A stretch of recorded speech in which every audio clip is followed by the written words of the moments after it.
여러분 마니또 혹시 해보신 적 있으세요? 마니또를 해보신 분 한번 손 들어보세요. 선생님도 학생들도 혹시 마니또 해본 적 있어요? 네, 손 내리세요. 마니또란 말이 사실은 이태리어에서 이제 내려온 말인데 비밀 친구란 뜻이에요. 비밀 친구. 더 구체적으로 말하면 제비 뽑기를 통해서 지정된 친구에게 수호천사가 되어서 그를 도와주는 것. 이것을 우리가 마니또라고 합니다. 그래서 우리가 마니또를 하고 비밀로 이렇게 뭐 선물도 주고 받은 경험들이 다 있으실 텐데 신앙생활을 할 때 하나님도 우리에게 마니또가 되신다는 거 여러분 알고 계신가요? 하나님이 우리의 수호천사가 되어 주셔서 우리가 힘들고 어려울 때 우리를 늘 도와주신다는 사실을 믿으시기 바랍니다. 그래서 오늘은 다윗과 또 압살롬의 이야기를 우리가 살펴보면서 하나님이 다윗에게 어떻게 마니또가 되어 주셨고 어떻게 다윗을 도와주셨는지 우리가 함께 말씀을 나누기 원합니다. 여러분 다윗 하면은 우리가 떠오르는 장면이 항상 다윗과 골리앗의 싸움이 생각나고 골리앗을 믿음으로 무찔렀던 다윗이 생각납니다. 그리고 다윗이 이스라엘의 이제 나중에 왕이 되는데 이스라엘의 몇 번째 왕이 됐어요? 네, 이거는 알아야 돼요. 두 번째 왕이죠. 두 번째 왕이 되었습니다. 다윗의 삶을 쭉 살펴보면 정말 우여곡절도 많고 어려움도 많았어요. 사울 왕에게 막 10년을 막 쫓겨다니는 그런 어려움이 많았는데 그 다윗의 삶의 수많은 어려움 중에서 오늘 나오는 내용은 거의 역대급으로 다윗이 어려움을 만나는 장면 중에 하나입니다. 뭐냐면 다윗이 다윗이 왕으로 있는 동안에 다윗이 이제 이스라엘을 나라를 통치하기 시작해서 나이가 이제 많이 먹었어요. 이제 어, 나라를 통치한 기간이 좀 됐습니다.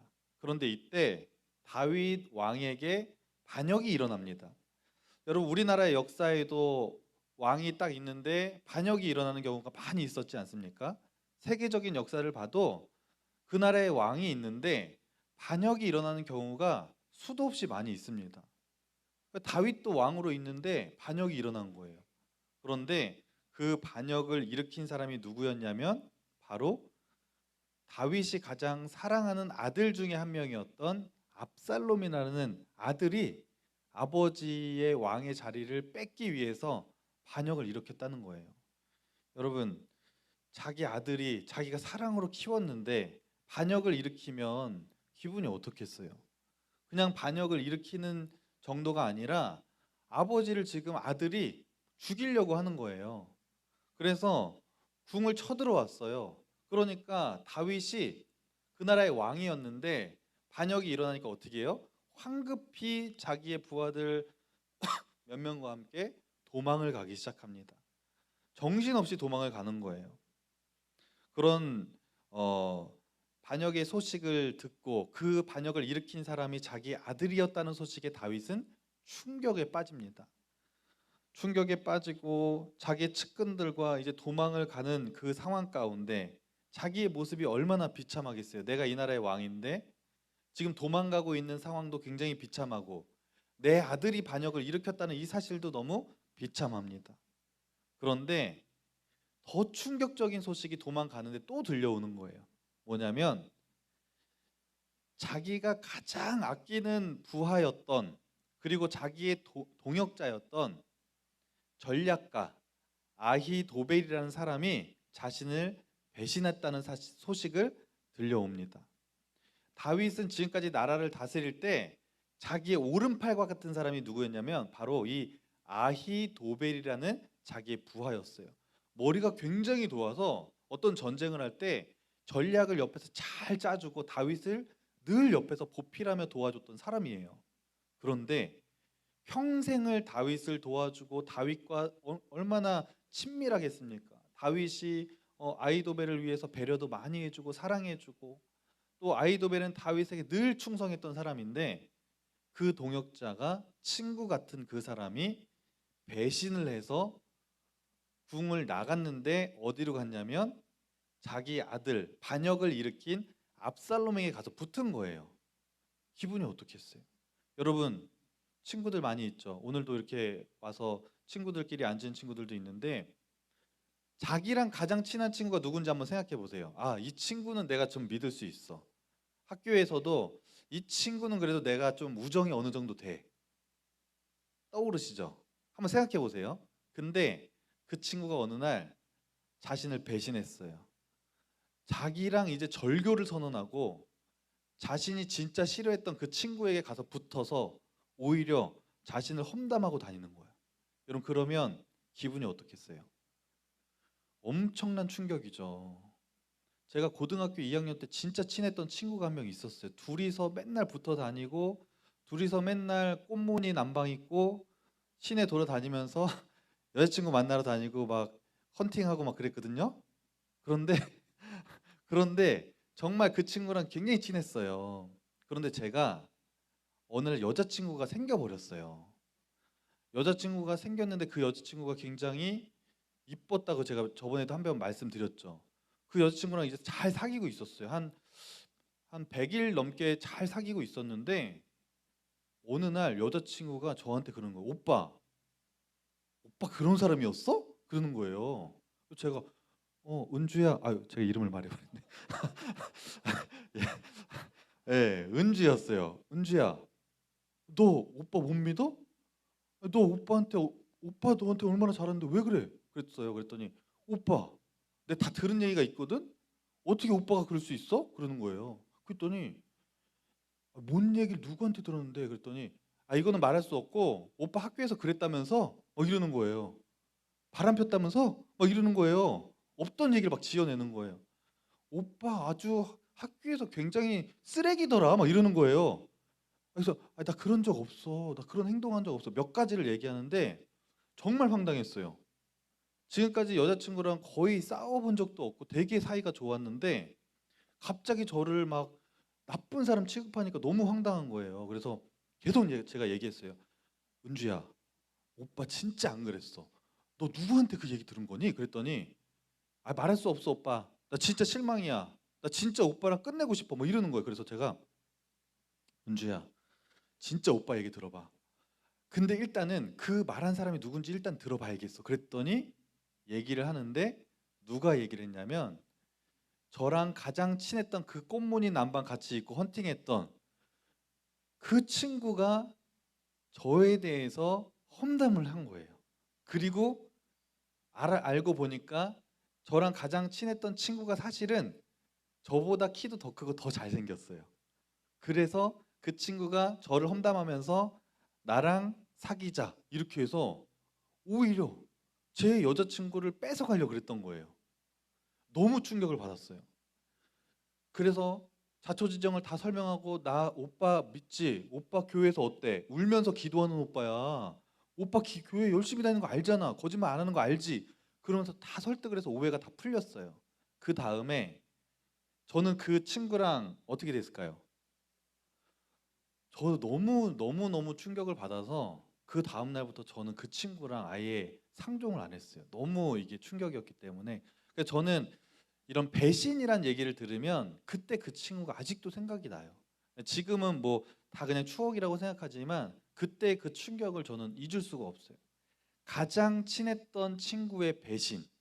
여러분 다윗에게는 이 아히도벨이라는 사람이 자기의 가장 친한 친구와도 같은 자기의 동역자였어요. 그런데 자기를 배신하고 자기에게 반역을 일으킨 그 압살롬에게 가서 붙어 있다는 사실을 다윗이 딱 그 소식을 들었을 때 너무너무 다윗의 입장에서 충격을 받은 거예요. 1, 2년 같이 한 사이도 아니고 몇십 년을 지금 같이 하고 있는 사이인데 어떻게 나한테 그럴 수 있을까?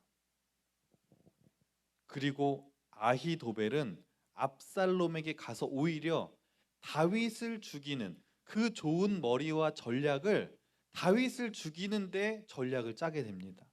너무 충격이죠. 그래서 다윗이 직감적으로 알았어요. 난 이제 큰일 났다. 나를 그 누구보다 잘 아는 그 아히도벨이 저 압살롬에게 가서 그의 편이 되었으니 이제 내가 어디 있는지 뻔히 찾아낼 것이고 나를 어떻게 하면 죽일 수 있는지도 너무나 잘 알 것이고 그러면 나는 이제 죽은 목숨이겠구나 이렇게 생각을 하고 너무 큰 좌절감이 몰려옵니다.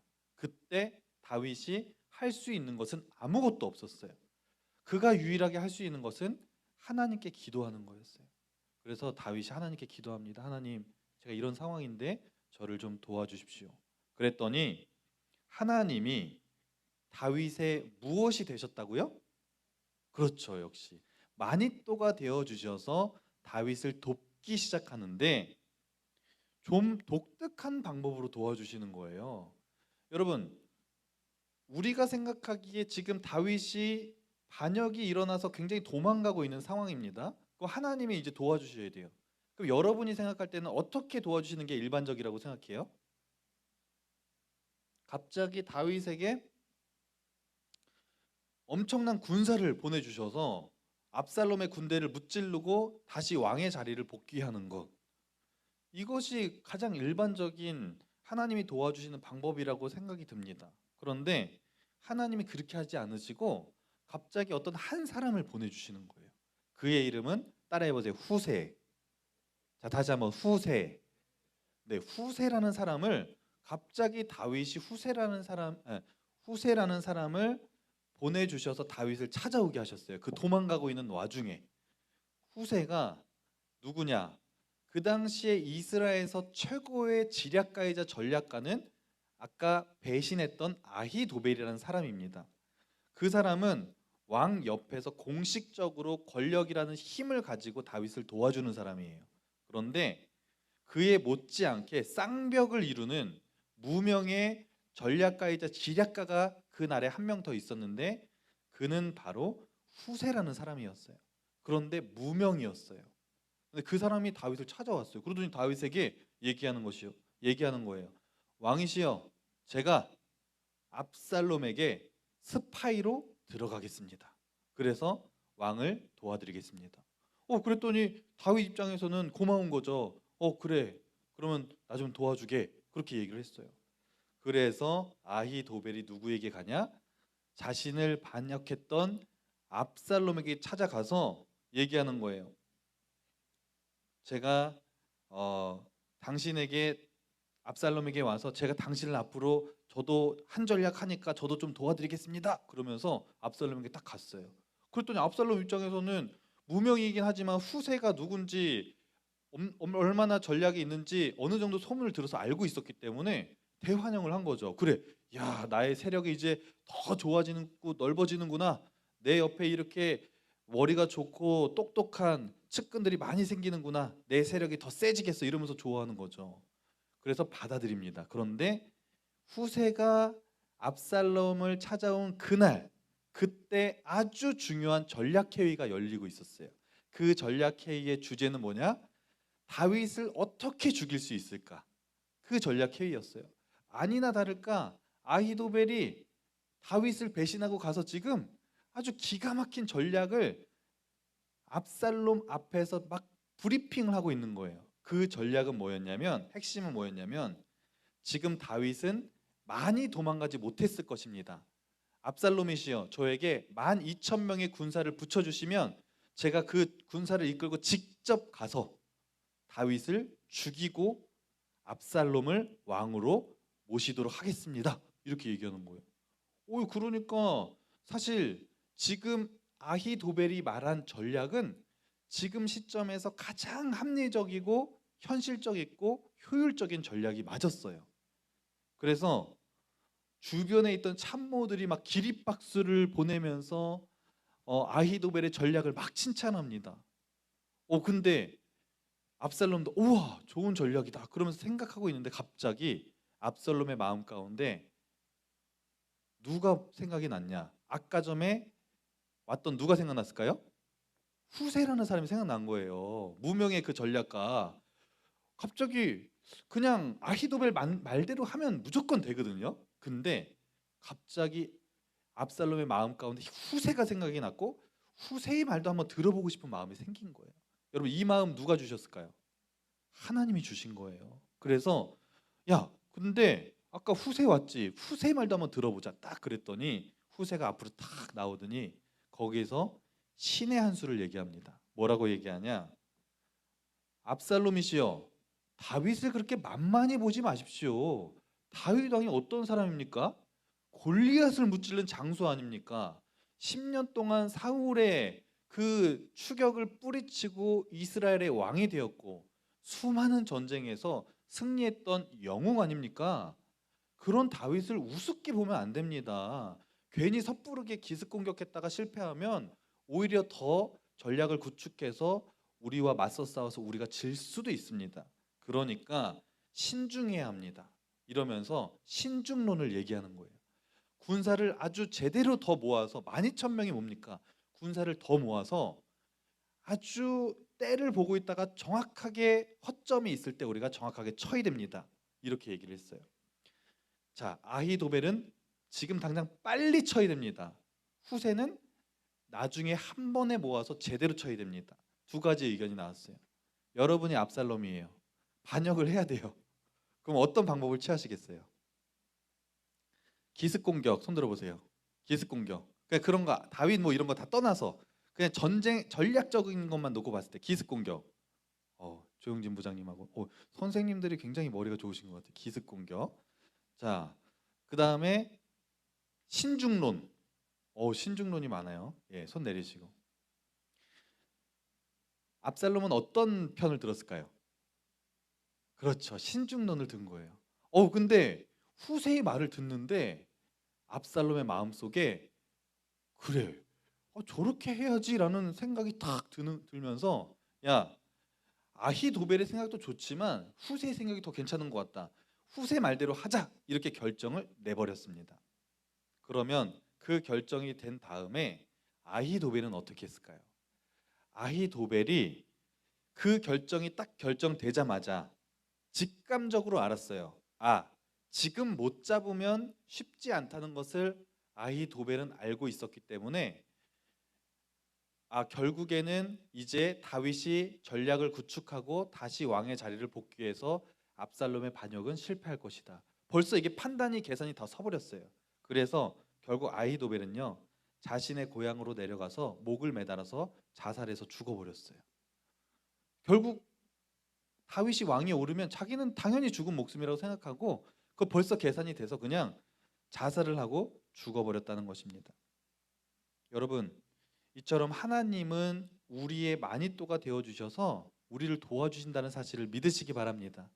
하나님이 다윗의 마니또가 되어 주셔서 다윗이 어려움에 처했을 때 기도했더니 직접 수호 천사였던 후세를 보내주시고 그 후세를 통해서 아주 중요한 전략 회의에 아주 신의 한 수가 되는 중요한 말을 하게 하고 그 한마디의 말을 통해서 결국 다윗이 왕을 다시 재탈환하고 압살롬의 반역은 결국에 실패로 끝나게 됩니다. 하나님은 지금도 여전히 우리의 삶 가운데 함께 하시고 여러분을 돕고 계신다는 사실을 믿으시기 바랍니다. 여러분, 그래서 우리는 마니또 되시는 하나님 앞에 늘 기도하는 삶을 살아야 될 줄로 믿습니다. 그래서 늘 하나님이 나의 마니또시지. 그래, 힘든 일이 있을 때는 하나님 앞에 기도하는 거예요. 하나님, 저 이런 것 때문에 힘들어요. 도와주세요. 기도하시고 또 여러분도 누군가의 마니또가 되어 주셔서 그 마니또를 생각하시고 그 마니또에게 여러분이 이제 수호천사가 되어 주는 거예요. 그래서 그를 위해서 같이 기도해 주시고 믿음으로 도와주는 여러분 되기를 간절히 소망합니다.